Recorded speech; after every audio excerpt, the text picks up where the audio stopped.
A very good afternoon to you.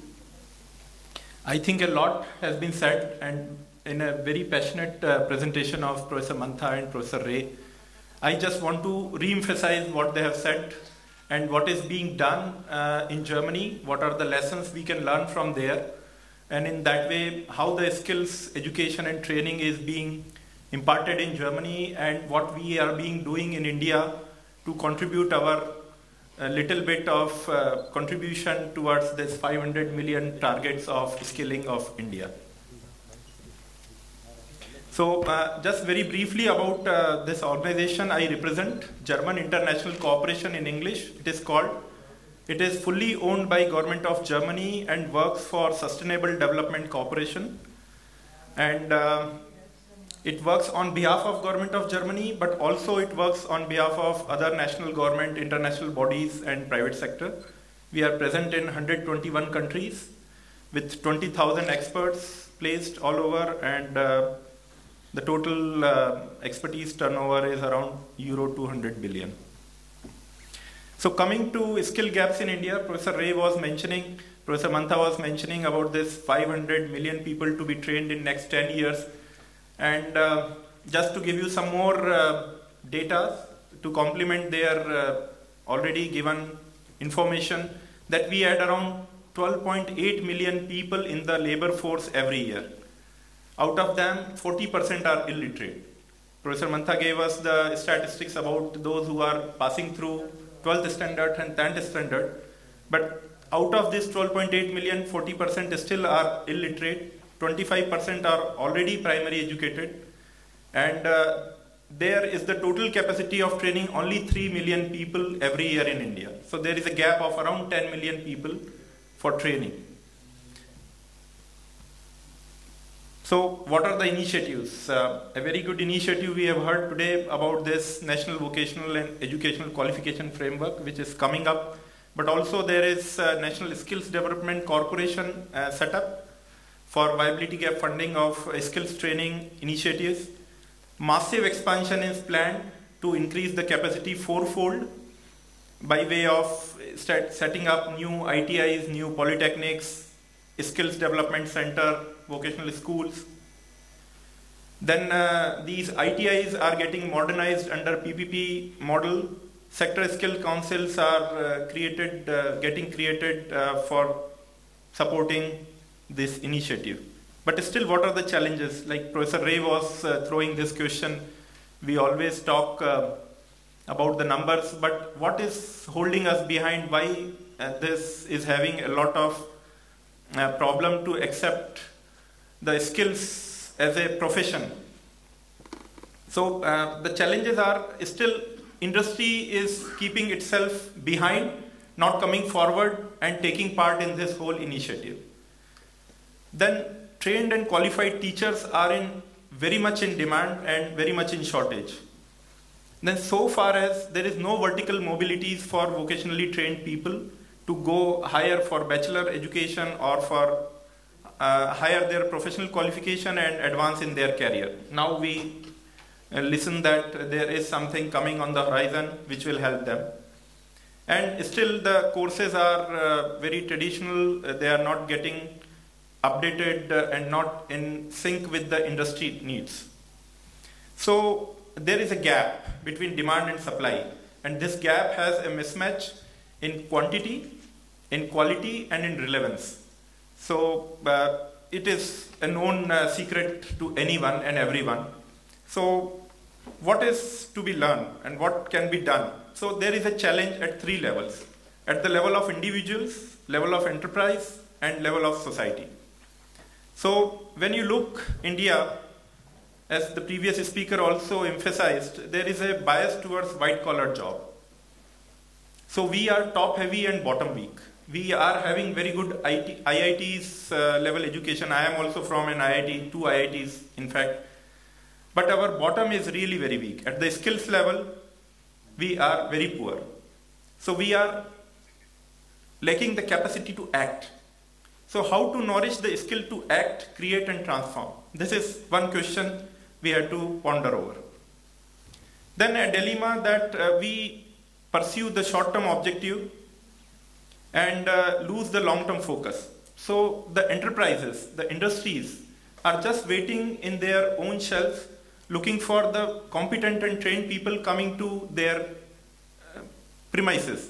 But they are not coming forward and contributing to make the person competent by way of linking with the institutions. So they go by the short-term objective. They don't, not thinking in long-term basis. So it needs a collective action at the level of enterprises. And at the level of society also, this pressure of 500 million people to be trained in 10 years, agro sector, inclusive growth, which makes only when there is more job-rich growth, and there has to be a massive job creation. So how to create income and employment for the masses of poor and youth. So what do we learn from Germany? If you see the green boxes, I'm sorry, this doesn't work, so yeah.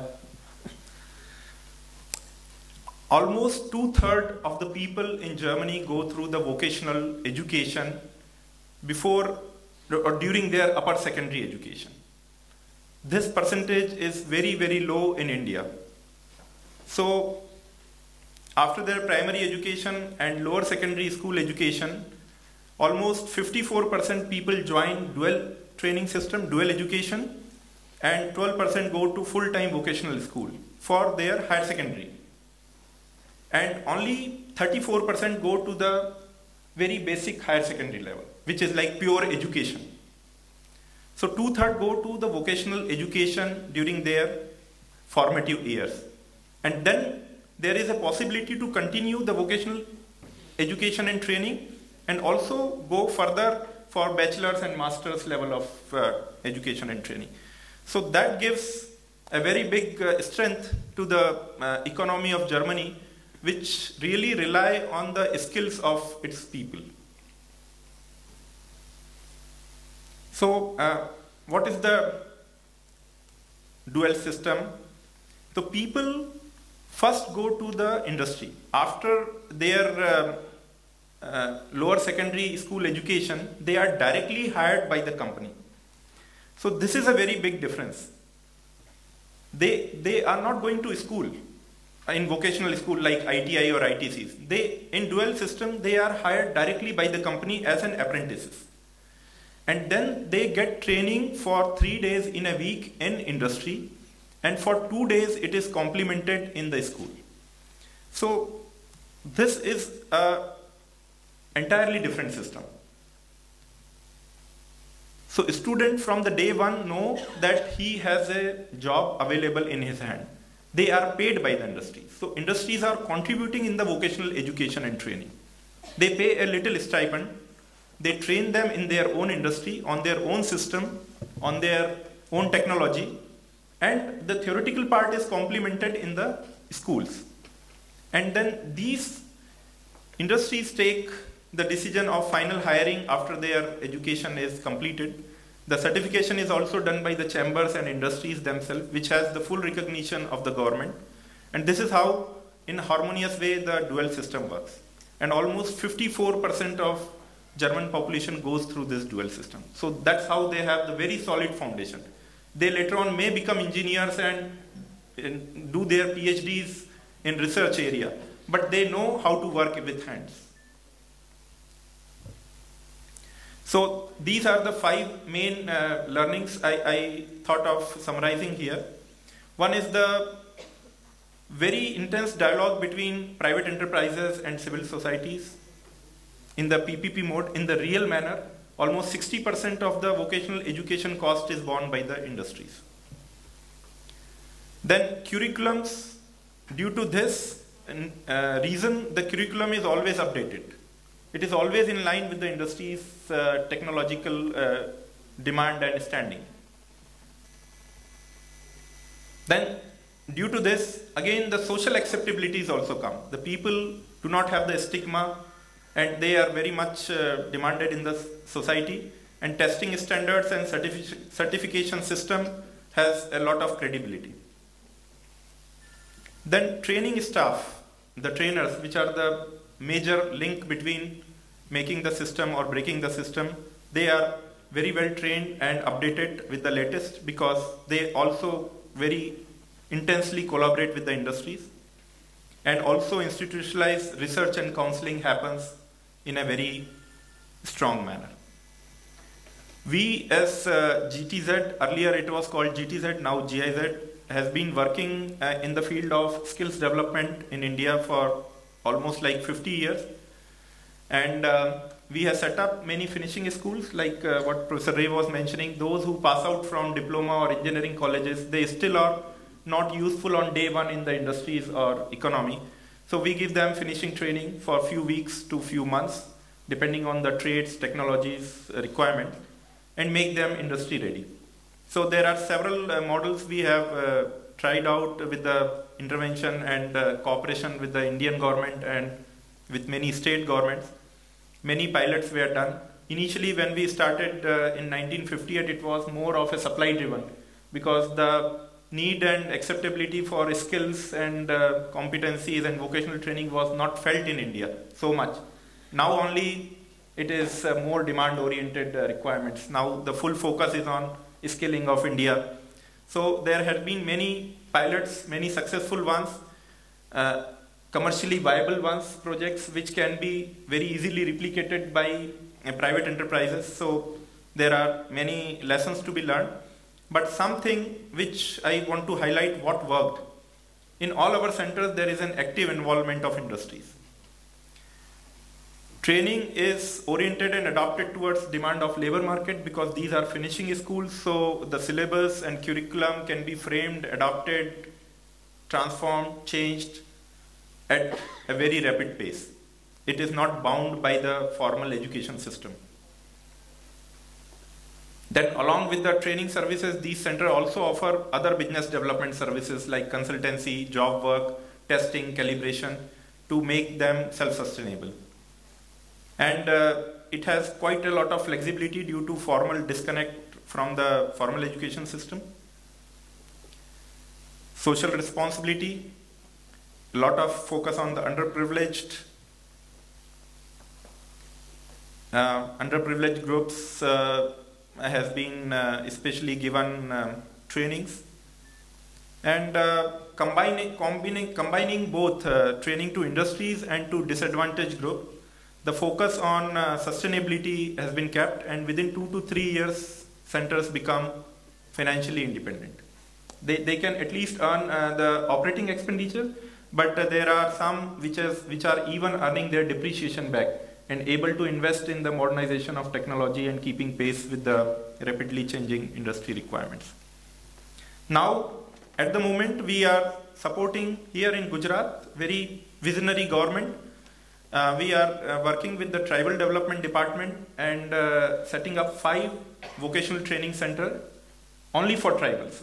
100% for tribal population. They come after 8th standard.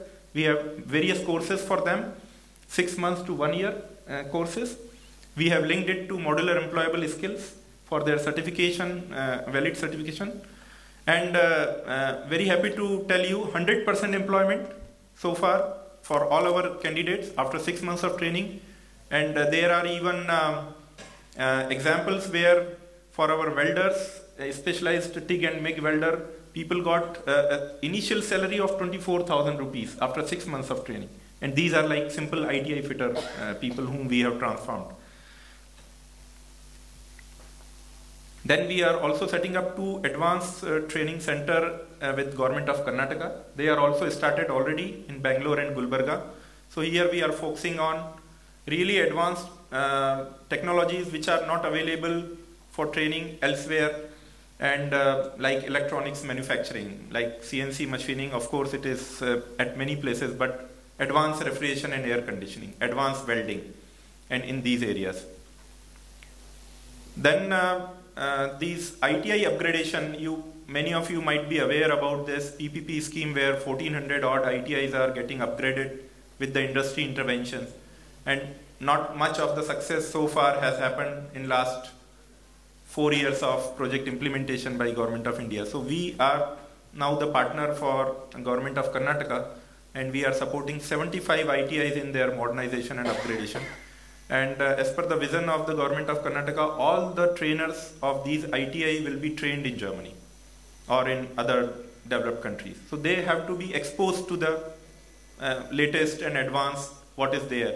And then there is money available from the government of India for their modernization, and we will help them to design new courses, to buy equipments, and to provide industrial services apart from training. Then one more project, sir, Professor Mantha, for your information, European Commission has recently contracted us and Cambridge Education to support the skills development in India. And there, one of the component is also National Vocational Qualification Framework. The one is also Labor Market Information System, and the third one is Sector Skills Council and Trainers Training. So we would like to work closely with you. I was listening very intensely your scheme total, and we find that we can definitely contribute, because there is a European Vocational Qualification Framework and in various countries where GIZ has worked. And we would bring what are the best practices world over, and we'll see how best it can be adapted and adopted for Indian context.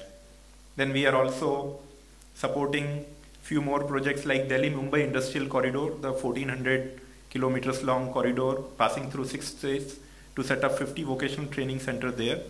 And also with Madhya Pradesh, we are talking about 20 new polytechnics and 50 ITIs. So this maybe is too much of detail about all the project. I want to complete my presentation with a very good thought by this great gentleman who spoke 70 years ago for the importance of vocational education. He said, if I were a poet, I could write poetry on the possibilities of 5 fingers. Why should you think that the mind is everything and hands and feet are nothing? Those who do not train their hands and go through the ordinary rut of education lacks the music in life. Thank you very much.